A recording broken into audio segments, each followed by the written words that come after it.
Hello hammaga bolalar. Bugun yana men Azerno. Bugungi videoda previewdan ko'rganlaringdek Elytra'dan qanday foydalanish haqida video qilmoqchiman. Qani unda let's go. Birinchi o'rinda bizga albatta Elytra'ni sehrlashni ko'rsatib o'taman. Mana Elytra'ni olamiz. Mending va Unbreaking 3 sehrlarni olamiz. Xo'p, qo'yamiz. Anvilga bosamiz. Mana Elytraga birinchi Mending sehrini o'rnatmoqchiman, keyin esa Unbreaking. Bu ikkala sehrdan Elytra hech qachon sinmaydigan bo'ladi.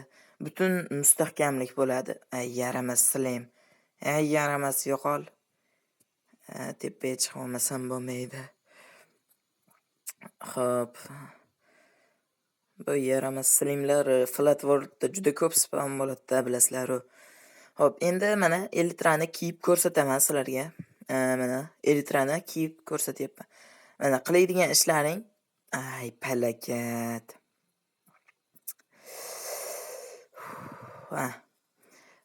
Yaxshiroq ko'rsatish uchun mana qiladigan ishlaring mana sakrash tugmasini 2 marta bosishlaring kerak mana.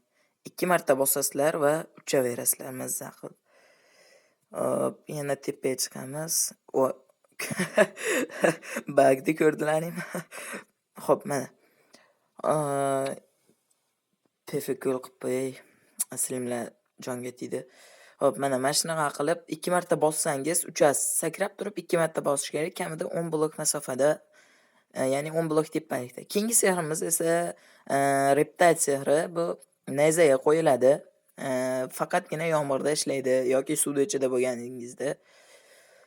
Reptile sehri mana sizni uchiradi. Elytrada bo'lmasangiz ham uchiradi, lekin Elytrada ana bunaqa uchishlar qila olasiz. Elytrasiz bunaqa uchishlar qilish imkonsiz.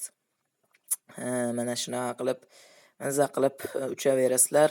Lekin survivalda bu Reptile sehrini deyarli 4 soatdan kam vaqtda qo'ya olmaysizlar, to'g'risini aytganda. Endi fireworklar bilan uchishni ko'rsataman. Fireworklar birinchi o'rinda tepaga chiqib olamiz.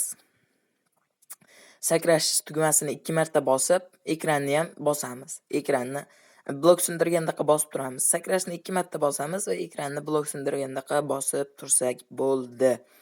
Mana shunaqa qilib, fireworklarda ham mazza qilib ucha olamiz.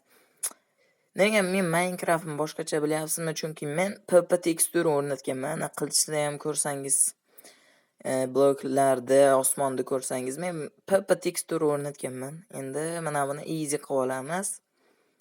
Time'ni day qilamiz. Xo'p, mana endi creeperni qo'yamizda o'ldiramiz. Mana creeperni o'ldiramiz. Undan porx tushadi. Porxdan esa biz firework yasay olamiz. Shakar qamish, mana sugar canes, shakar qamishdan mana shakar qamish, la'nati. Qog'ozni qo'yamiz va porxni qo'ysak, mana bizda firework bo'ladi. Mana shunaqa qilib mazza qilib ucha olamiz. Ya'ni fireworklarni yasash unchalik ham qiyin emas. Creeper topsangiz bo'ldi. Creeperlar ko'pincha medium paytlarda spawn bo'lishadi. Ya'ni 16 ga 16 tekis blokli joylarda ko'proq spawn bo'lishadi creeperlar. Hop, mana endi mayli.